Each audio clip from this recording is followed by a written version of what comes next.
My brother is one of those annoying people that you give him an instrument, you could give him a harpsichord and he'll learn it in a day. Like he's an Oh, amazing okay. pianist, like he's an amazing drummer, an amazing guitarist. So I was like, dude, these are the 3 songs on the EP. I need you to learn them on bass and teach me them for this audition. So that's what he did. So he literally learned the songs by ear, taught me the songs. I went to the audition and got it. Hey, what's up, David? Hey, what's up? How's it going? I'm doing well. Thank you so much for doing this. That's all right. No worries. Awesome. I'm Adam, and this is a podcast about you and your journey in music, and we'll talk about the new album. No worries. My name's David, and I'm here to chat to you about it all. I love it, man. Well, cool. So first off, where were you born and raised?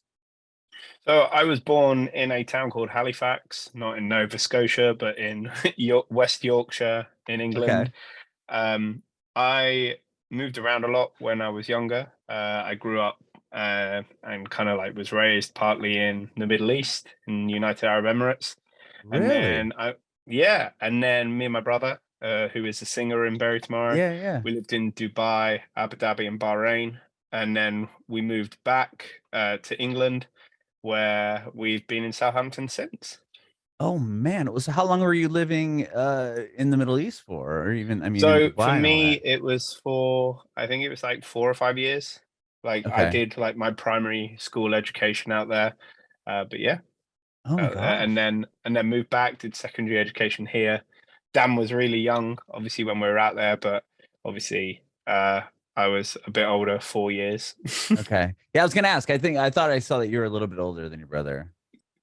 Yeah, yeah, I'm 4 years older, but it's mental as we both get older. The kind of ages just blur into one. To be It fair, doesn't even matter anymore, right? yeah,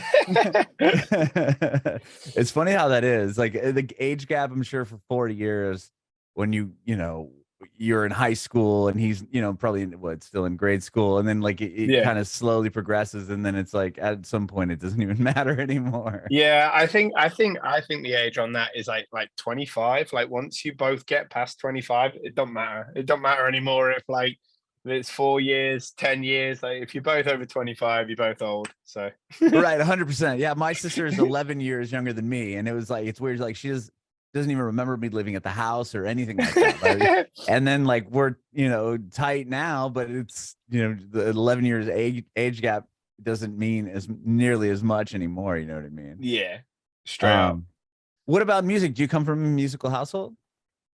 Yeah, so my mom was like we were raised on two very kind of like sorry, my camera's just doing its own thing here. It's just wobbling around. Oh, it's awesome. Uh, Do you have are you on an iPad?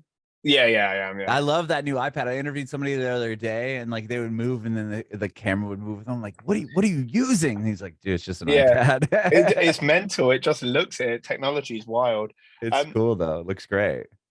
my mom raised us on kind of like early rock. She was very into like Zeppelin and Black Sabbath and stuff like that, T-Rex.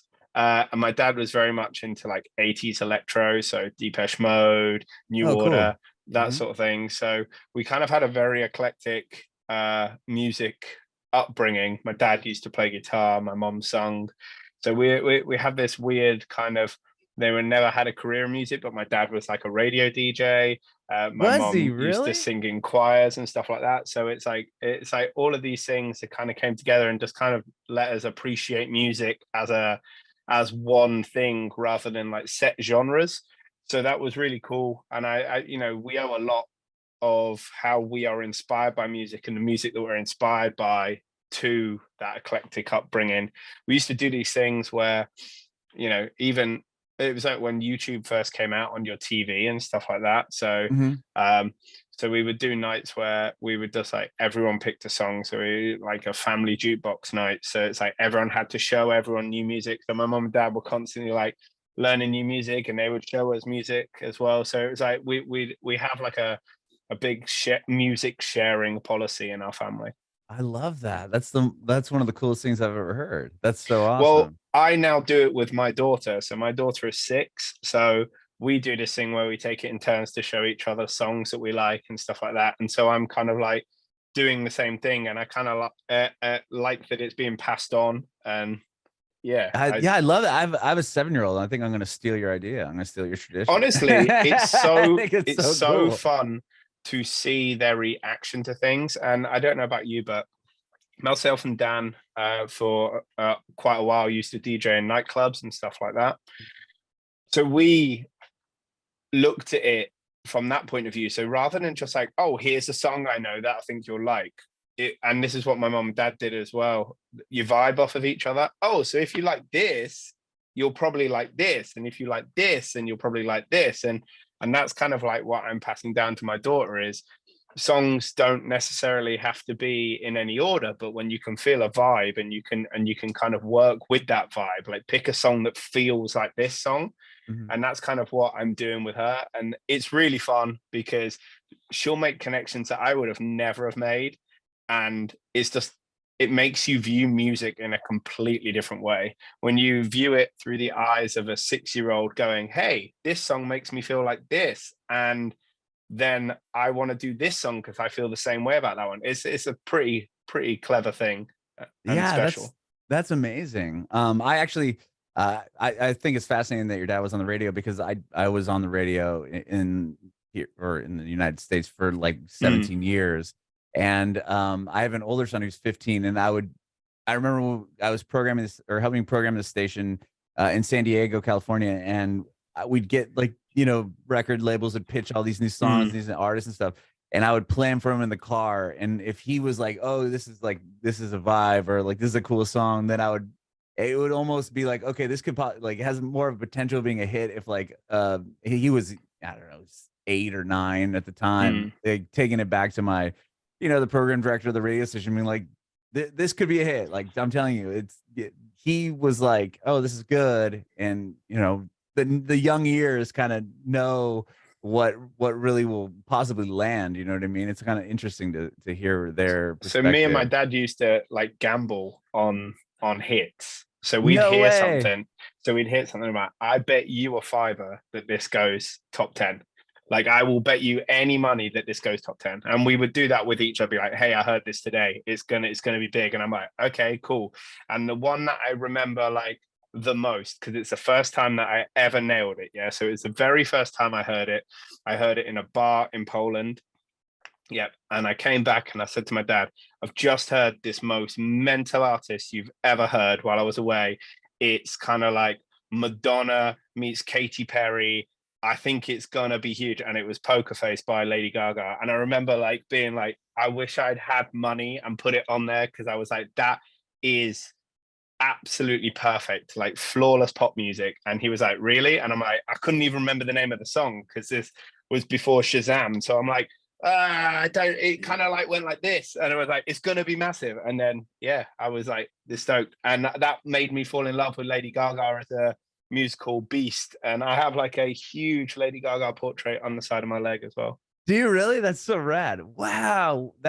I love these stories. I love hearing stories about that. The one time I was able to hit one like that was where with the band The Struts, who I heard them. I got a copy of Could Have Been Me, and I was talking to my boss, and I'm like, this song is going to be a hit. It's like this is it. And he's like, play it. So I played it on the radio in San Diego, and then we just kept playing it. And when they came to town, they're supposed to play this like 100-seater room, and then we ended up getting them sold out the House of Blues, which was like 1,100 tickets. So it was like this huge thing, and then that became like it's probably their biggest song, and they got a gold record and everything. It was a really cool, kind of a special moment to be a part of. But other than that, I mean, to call it a poker face, I mean, that's insane. Well, it's not like that's really good. And to be fair, like at the point where I heard Poker Face, it was probably well on the train to be in there. But I do have a story like that. So I've grown up in lots of different musical capacity. I didn't really know exactly what I wanted to do, like in music to begin with. But I ran a nightclub that put on live bands every Saturday. Yeah. And I booked Arctic Monkeys for their first ever Southampton show. And I booked them for 200 quid. and it was a 50 cap room, and then I Bet You Look Good on the Dance Floor blew up, and we literally had a queue round the block of people going one in, one out. And the next time they came back, they literally weren't even in the city because there wasn't a venue big enough for them. Oh my gosh, that's killer. Wow. How did you find out about them? So I worked with, there was a team of us, the three of us, a guy called Dave and a guy called Chris, and we kind of formed like our own little Southampton tastemakers, like kind of like collective, and we would just listen to everything, absolutely everything. We'd read NME all the time, we'd do everything. So we booked bands like I can name bands that will blow your mind that we booked. So I booked it, and we're talking like this is 100 cap venue, yeah. So I booked Jessie J, we booked Ellie Goulding, we booked Little Boots, we booked no way. Yeah, dude, honestly, booked Nero for their first ever out of hometown debut, booked Pendulum, like and so like we grew up on this culture of like almost this competitive nature of trying to find bands before the other person. So our trick was to try and find a band that was hot, that just blew up just before they did it. And I left the kind of group because Bury Tomorrow started doing really well, and just after I left, they booked Ed Sheeran for his first one, and it went that was in the documentary, you can see. So I'd left the office for a month, and they were like, Ed Sheeran, it's going to be big, and I'm like, okay, I'm watching. So it starts in the documentary, Southampton Joiners tour, ends at Wembley. So that is where they booked him, and that was my mate Chris who booked that. No way. Oh my gosh. Like I worked for a radio station in San Francisco, and there's a guy that ran the station, and he did this thing called Pop Scene, and he was doing what you were doing. But I feel like it's cool to hear yours, because I think he was probably looking to people like you and what you're doing, because he was like doing that for San Francisco. Like he booked Amy Winehouse and Adele and those type of artists that were already doing something out there, but you were catching those artists there, and then they were doing something, and then like he would grab them from you guys. But it's really cool to see like the origin of all of that, really starting with the collective of people that you had that going on with. That's insane. Yeah, and I think like that's always now been my main inspiration for so much. Like for now, one of the reasons why I love things like TikTok, like I loved MySpace, and like I loved these other social media platforms, it gives you that same buzz. Like as a consumer, you can have that same buzz. You don't have to book them in order to kind of find an artist. My favorite things in the world is every Friday going on the glitch pop the kind of playlists, the new music playlist, all of that, like Super Bloom playlist, and just kind of absorbing brand new indie and rock music, like just downloading it all into my brain and trying to find like something that I completely vibe with. And I found so many like that. Holly Humberstone, I've been listening to for absolutely ages, and I'm like, she is now absolutely huge. incredible. Yeah, like there's a guy from America that I absolutely love called Nick D. He's doing some like, honestly, I love it when I find an artist I absolutely love and they've got 0 plays on Spotify. Nick D's gonna pop. He's Nick doing D, really well. I'm typing him down right now. Just so NIC space D. He's really cool. Check out the track Serotonin. It will be your summer anthem. And then there's a guy called Richard Fairley, and the first way I heard him was he did a cover of his own version of Bluebird from Naruto, and he has got an absolutely stunning voice, and I think he's well on set to be like another Khaled, like that sort of vibe, but like an acoustic emo Khaled. And it's so much fun to hear him grow and develop, and I love it. That's so rad. I just found the song. I just put him on a tab. I'm gonna check it out after this interview. That's so awesome, dude. I love this. It's like I describe Nick D as like post skate punk pop. So it's that's like right up my alley. So it's kind of like, imagine like, when you're post 25, you grew up on emo and skate punk, but you always wanted a career in pop music. Nick D. That's how I would describe it. That just sounds exactly like what I would be looking for right now as a 38-year-old dude that still loves emo music, but is like kind of going softer on the pop side. Dude, that's awesome. So do you like stuff like, do you like hyper pop and glitch pop then for the same reasons? Yeah, I love stuff that has hooky, like that has, you know what I mean? That has kind of like a hook to it. Then I'll give you this as well, because this is my favorite thing at the moment. So I can't remember how you exactly say it, but it's called Breckens, and there's a track called Deep Fake, and it's kind of like glitch pop emo trap, and it's like so much fun. Okay, I'm So gonna it's look this. like break and we're completely deviating from what you guys do, and I'm sorry, I just No, got into new this music is and I what we get to do though. like I love this. Okay, break in. So what's the song called?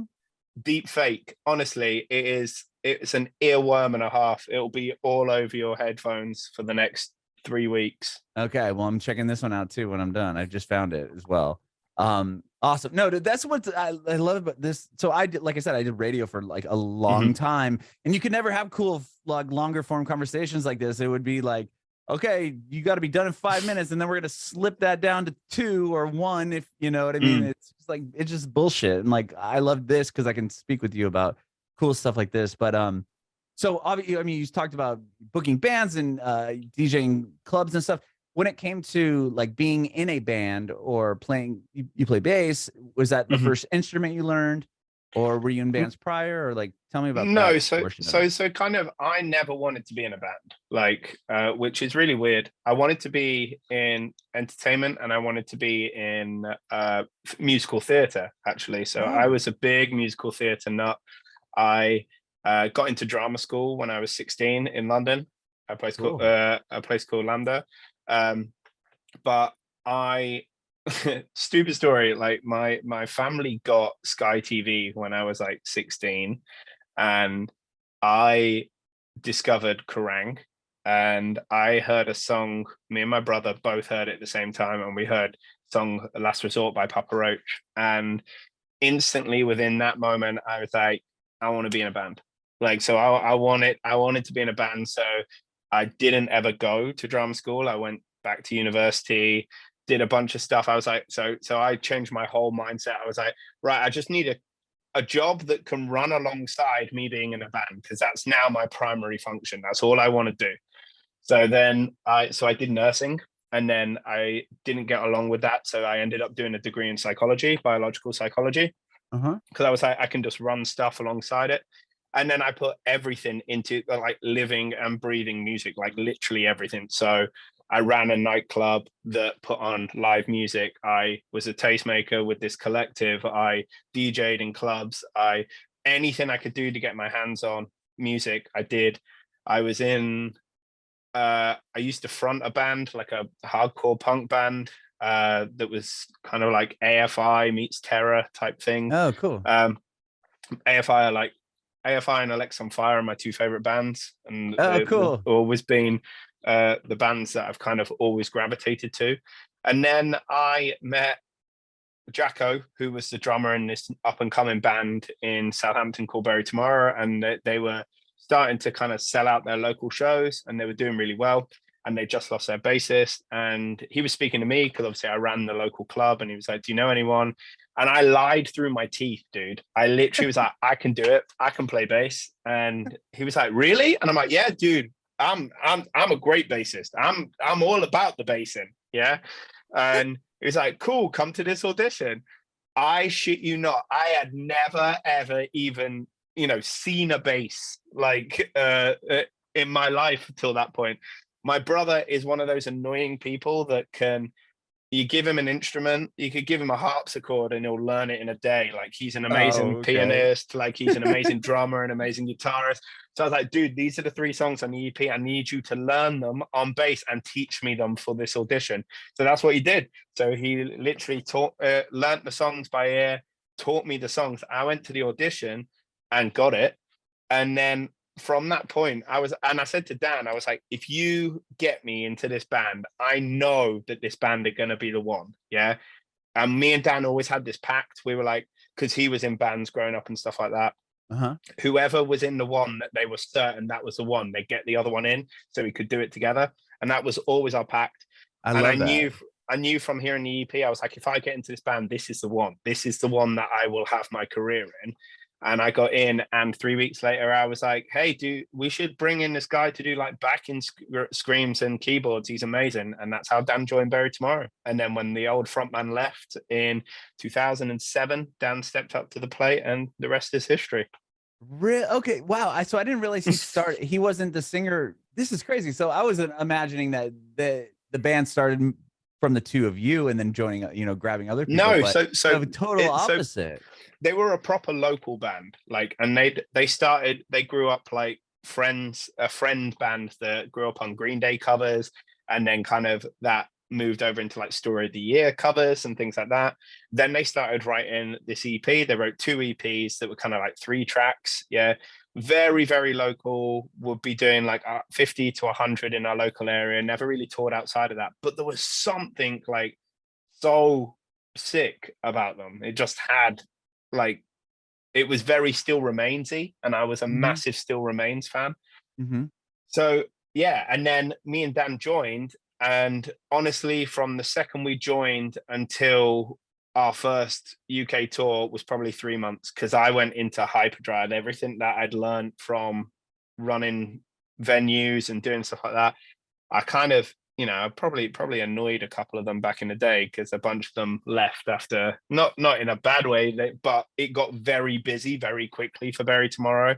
Hmm. Like, we bought a van. So Dan joined in the November, and in the March we packed up into a van and disappeared for 3 months. And we did, in from that March until the following March, we did like 300 shows in 1 year, and we were relentlessly touring, playing everywhere. Me and Jacko would be sat on MySpace booking shows 7 days ahead, and it just kind of blew up from there. And we were the first UK metal band that was unsigned to get 1 million plays on MySpace.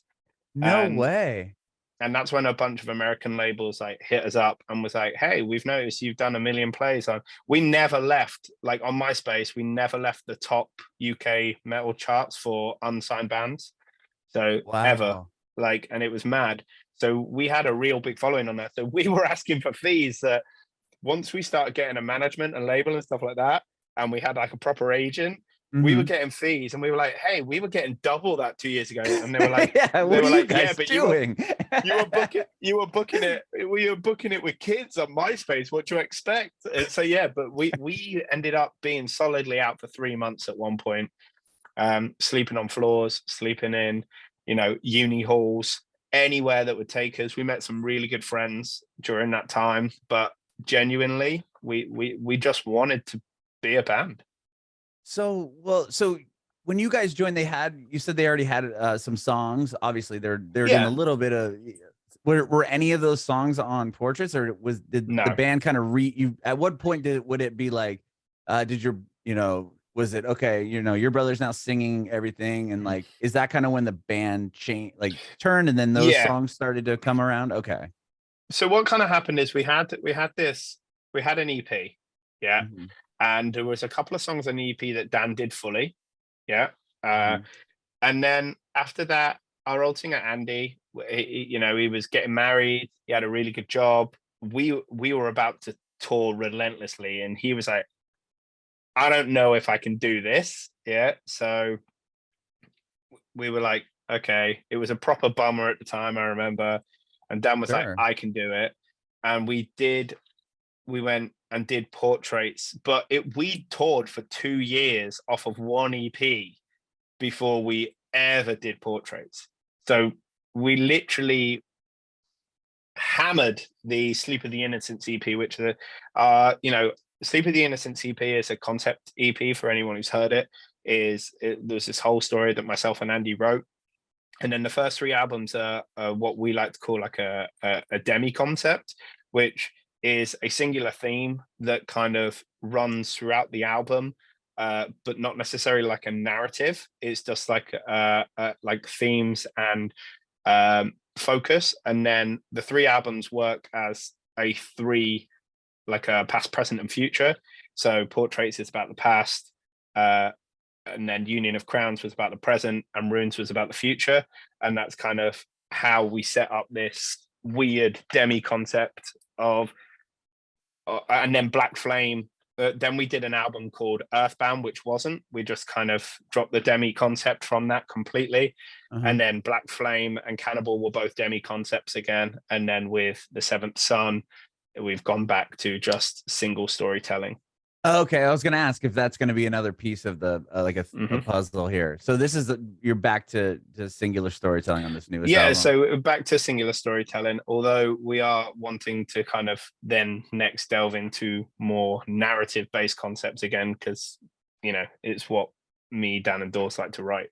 Yeah. Well, so going back real quick to the Sleep of the Innocents, was that the EP that had both your brother Yeah, so and that had Andy both on? Andy and my Okay. brother on, and then he left, and we toured and toured and toured and toured, and then we met a guy called Nathan Barley, who big up Barley.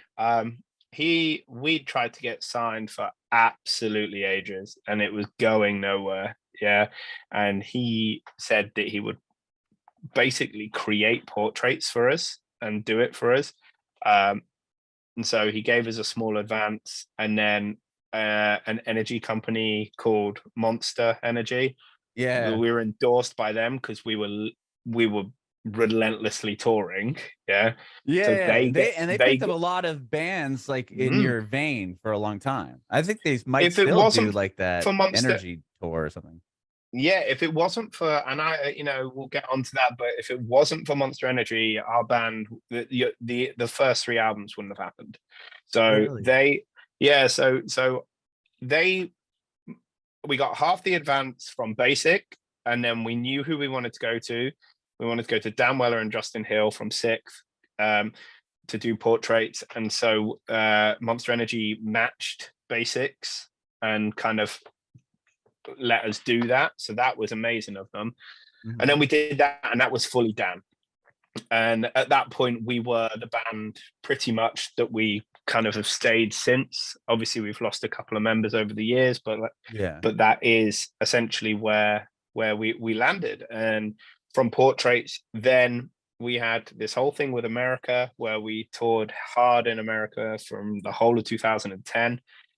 And then we had a little bit of a dispute with our label at the time, and we got dropped from everything. They basically I remember said, reading something about that. Yeah, so we played them the demos for the Union of Crowns, and they said that it wasn't relevant in the US right now, and that we should really rethink it and kind of go along more of the lines of what Asking Alexandria were doing at the moment. And if we wanted to break America, we needed to move there. And we kind of disagreed with them quite robustly, I think is probably the best way to put it. And we were like, if we can't do it this way, we don't want to do it. And then we got dropped. And then we were going to quit in 2010, like genuinely. No, 2011, we were going to quit because we were like, everyone's dropped us. The only person who stuck with us was our agent. And she was like, I've got you a show at Horror Fest, and I got you a show at Slam Dunk. And then they're going to be massive shows for you. You're headlining a stage, but you can call it a day after them. Yeah. And we did Horror Fest, and it was amazing. And we were like, there's no way. No, Ghost Fest, sorry. We cannot leave this. And Monster paid, a new manager came on the scene, and Monster paid for us to record a song called Lionheart. And we put Lionheart was the first thing we'd put out after, and it was written, we rewrote it from the demo to basically be our goodbye song. So it was written for Union, but the lyrics were different. And then we wrote it to say, hey, kind of like Hitchhiker's Guide, so long and thanks for all the fish type thing. Okay. And then we released it, and it was an absolute hit and blew us up. And so we released it in between Ghost Fest and Slam Dunk. And by the time we got to Slam Dunk, it was wild. And the manager came to us again at Slam Dunk and was like, look, I know you said no at Ghost Fest, but give me 3 months. And if I can't make something happen in 3 months, then, call it a day. And that's what we did. And Monster paid for the entire album of Union of Crowns. We did it without a label. We did it without anyone else. We literally locked ourselves away and recorded it exactly how we wanted to, but on the cheapest, worst kind of stuff we could get our hands on. And doesn't sound how we want it to sound, but the songs were what we wanted to record. And yeah, and then we kind of released it, and we haven't stopped since. And what's really, I mean, the fact that you guys said we don't care, that basically told off the label, right? In the United States, we're not moving there. This is what we're gonna do. We don't want to do what you want to do. And essentially, like you stuck to what your beliefs were, so much so that guys almost ended up giving it up instead of just being like, all right, let's just do whatever they're asking us to do. And then in hindsight, like genuinely in hindsight, and I've reflected on that moment so often, is if we'd have taken their advice, yeah, they were right to a certain degree. Yeah, if we'd have taken their advice and we'd have moved to the US and we'd have gone more like other contemporaries who were growing at the same time, British imports were massive in 2010 in the States. Like, so it was booming. Back to Arctic Monkeys and those other bands. Yeah, exactly. Yeah. And we were coming up at the exact same time as Asking Alexandria. So they were like, just do what they're doing. We would have got massive, like no stretch. We would have got massive. However, we would have been a flash in the pan, like so many others. Yeah, and we would have been massive, but we'd have disappeared. And I attribute a lot of our kind of dumb mindset to our success. Like, we've never been, because we've burnt bridges because of stubbornness, and we've burnt bridges because we have an idea of what we want to do and things like that. We've never been a hype band. Like, we've never been, until the last record, we never even had a cover on a magazine. We barely had features in magazines. Like, we never were on people's hot lists or radio play or anything like that. But what we put our effort into was touring, meeting fans, having a really strong stance on things like meet and greets and how we feel about our fans and what we will do for our fans and what we won't do for our fans, and set boundaries and made safe spaces for people and just focused on that. And I feel like from there, that has given us a career now that I feel like we could have until we're in our 50s, because we've never been a flash in the pan. We're never going to lose half of our fan base on the next record because our fan base has been with us for a decade. Yeah, it's like, I'm thinking about like you guys have put the work and you've grinded and you've done it your way and people care. And even before you had a label, I mean, to have 1 million plays as an independent band on MySpace. I mean, if you think about like what comes to my mind is like these people, we were talking about TikTok a little earlier and finding new artists and new music, but you'll see a song that'll catch and go viral. And then it's like this big moment. And then all the major labels will like sucked into them now. And they're like, hey, let's buy that song. And like, we'll give you an EP. And then how many of those people will ever put a record out that anyone cares about? Probably like 1%. And you can tell that. I do think you can see them. So like, there's a guy who's recently just popped called Loveless. Yeah. Oh yeah. I know who that is. Yeah. That's got longevity. Like that. But he strikes me as someone who has had a similar mindset and has been doing the same music and grinding that same music and slightly tweaking and slightly perfecting, never like changing too far, but between each release, tweaking. And that's what I think that we've done with metalcore on our albums, which is we've never gone into it like, hey, how are we going to do everything completely differently and reinvent the wheel? We've gone, hey, last time we did this and this. These are the things we didn't like last time. So let's cut them, make that part longer, make this part longer. And we've just tried to refine it. Like, you don't have to reinvent the wheel, but F1 is a sport built on minor tweaks to make people better and faster. And I've kind of always taken that F1 approach to my band, that until we are the best that we can be in the genre, why change genre? No, 100%, 100%. And like, well, yeah, Loveless is a great example. But again, that's somebody that must have been grinding and doing this forever in the same lane. But they'll have the kid that just kind of comes up with something and it goes viral, and then it's like, I have no back catalog, I've never written another song. What do I just do this again? And then what's the likelihood of working? I mean, probably not very. And where you guys said, we know what we want, we know what we want to sound like. Mm-hmm. And then I bet the best feeling was putting out that record, then having it chart in the US. You know what I mean? Like, didn't it, like, I mean, this won't work here. And you're like, well, we were number 25. I mean, it looks like it worked to me. So that, Yeah, to me, I think that's hilarious. I think for us, like, the US has always been this. So we haven't been back since 2010. We haven't, Really? because nobody has taken a chance on us again. At the time, the label that we're with and stuff like that had a lot of sway in the industry. And I think we left a bad taste in a lot of people's mouths because we weren't willing to just come and do it all. And we kind of were seen as a bit, stubborn and stuck in our ways. And and I can see how it came across as arrogant, but it wasn't arrogance, it was belief. Like, and Right. there's such a fine line between believing in a product and being arrogant over a product. We weren't going, hey, we're the greatest band in the world. We're going, no, this is the album we want to put out. Like, this is, even now, I think if you ask most Bury Tomorrow fans, Union of Crowns is magnum opus. Mhm.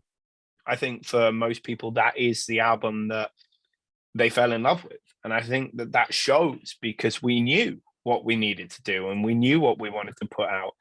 And for us, it's always been this one thing. Like, if I ask 100 people what the greatest metalcore album is of all time, yeah, there'll be deviations, but let's face it, in the top 3 is going to be End of Heartache. Mhm. Yeah. And we aren't stopping until a Bury Tomorrow album is as widely talked about being in that top 3 as the End of Heartache. We want to be to metalcore what Killswitch were to metalcore, and like we're kind of embracing like this new where the old boys on the scene. We're looking at bands like Bad Omens and stuff like that who are Mhm. absolutely killing it, and we're like, Yeah. they're amazing, and we've been doing this 15 years, but it's sick to see it come through. But that's what we want. We want to be talked about as this consistent entity, like album after album, always getting better, never putting out a bad album. I'd be heartbroken if someone thought that our latest release wasn't better than our last. And that's what we've always got to get to. And then that brings us to the Seventh Son now, which is, for all intents and purposes, the best thing we've ever made. And I think we are maybe not quite there yet, but we're getting close to having that album, to having the one that people are like, that could be the greatest metalcore album of all time. I just Mhm. want to always be in that top 10. Like, that's what I want. Anyone would disagree about the particular order, but I want a Bury Tomorrow album in everyone's top 10 metalcore albums of all time. I love that. That's great. Yeah. I mean, you guys are amazing. The fact that the longevity of the band, the amount of, the fact that you're able to put out albums, right, that people care about, and people are, instead of like, oh, here's a single, we're going to let this thing marinate for 6 months and then put out another one. It's like the fact that, you guys come from the era of being able to release albums and people care about them. I mean, I really want to talk to you about this new one. I just have a quick question on the one prior, because you were gonna put out Cannibal on in like early 2020, right? And then like this whole Yeah. pandemic happens. And does that change the record at all, or was it done mixed mastered and you just kind of had to wait and see if the pandemic was gonna blow So its course, or what I mean? I'll be honest, we were all ready to go. Like, everything was ready to go. Me and Dan flew to Germany to do a bunch of press for Mhm. Cannibal. Um, it was a really, really difficult time in the band, even pre-pandemic. There was a lot of friction in the band at that point. Dan had a story to tell with Cannibal that he thought was really important to get out there. It's like a diary to his own self-loathing, and that kind of like was the main thing. He wanted to speak openly about his mental health and his mental health struggles. But there was this discord within the band that was eating us away anyway. And that kind of, without sounding corny, that kind of was where Cannibal came from, is that we all kind of felt like in order to survive, we were having to eat ourselves in order to, and it was more an introverted cannibalistic thing, like a self-cannibalism, than it was that's what the album's about, like self-cannibalism type thing, like something that eats away at you constantly until you got really nothing left. So we got the album done, we were ready to go, and genuinely the best thing that ever happened to our band was the pandemic, because it made us have to stop, and it made us have to take stock. And it's only when we were able to do that, and you strip away the only thing that was good about Bury Tomorrow at that point was playing shows in front of fans. And when you take that away and you realize you're not having fun writing, and there's certain people in the band that you just can't get on with, and you can't, everything feels like a struggle, everything feels like a chore, you're spiking in anxiety when people are calling you, you have to take stock. And we made the decisions. We said, at first it was pretty much, let's call it a day, like we can't do this. But then we all started having individual conversations, and we realized that we wanted to do it, we just didn't want to do it in the format that was currently being imposed on us. So we decided to carry on without Jace, and that's kind of what we did from there. And so we did the majority of Cannibal's campaign, as it were, without Jace, even though he was on the record. So Oh wow. Yeah. So Jason has never played a single Cannibal song live because he left before there was chance to. Oh wow.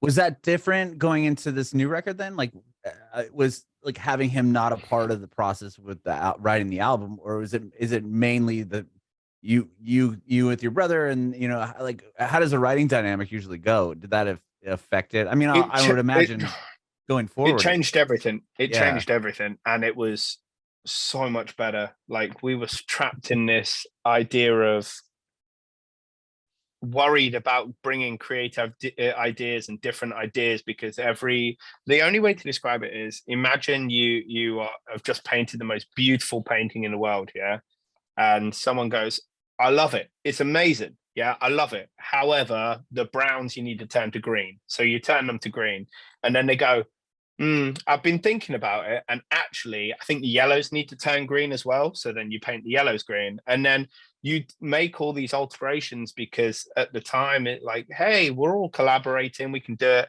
And then by the end of it, you've just got a green canvas, and what was this beautiful painting before is now, it's modern art, but it's not what was there before.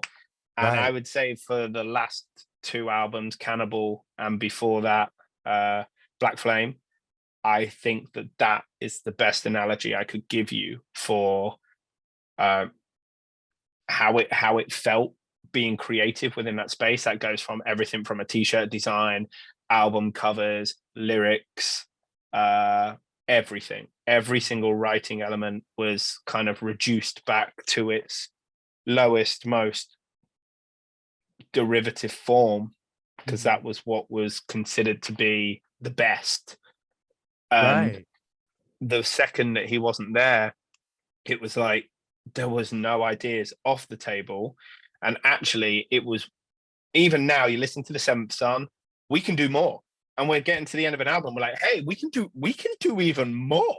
But like, it was almost like this weird, we haven't been able to do it for so long, we were like putting bits in, like, oh, are we going to get away with this? Is this going to be allowed? And then it did, and it sounded amazing. And I can't tell you the amount of albums we've wanted to put symphonics in, cinematic landscapes, and these ideas of just breathable moments and just epic silence, and none of that was allowed to stay previously. And Tom is one of the best lyricists, producers I've ever met. So we have a producer in the band. So Dorse is the most insane concept writer in terms of guitars, and Ed is a fantastic guitarist, and the three of them together just make something so gelling. It's effortless, and then being able to then bring the lyrics into that as well. For the first time, we were able to write songs where we had lyrics first, and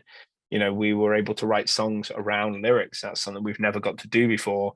We were no. So I probably shouldn't be telling you this, but we've rewritten every song on the Seventh Son and done different versions of it because we wanted to see how it would sound. If we don't know if we're going to ever do anything with them, but just because creatively we wanted to see if we can make them different and vibe different but have the same feeling. And that's the ethos in the band now, is creativity for creativity's sake.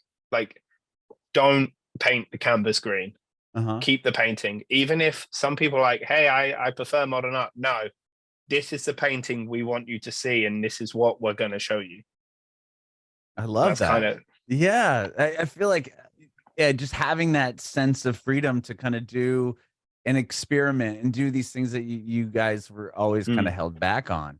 Was there something that was able to come out of this that you were like, this is something, we've always wanted to try this. Let's just see if it works. And then it was like, oh my God, like, this is perfect. Like, can you think of anything off the top of your head with the album? There's a couple of minutes in there that I absolutely love. So one of them is Wrath.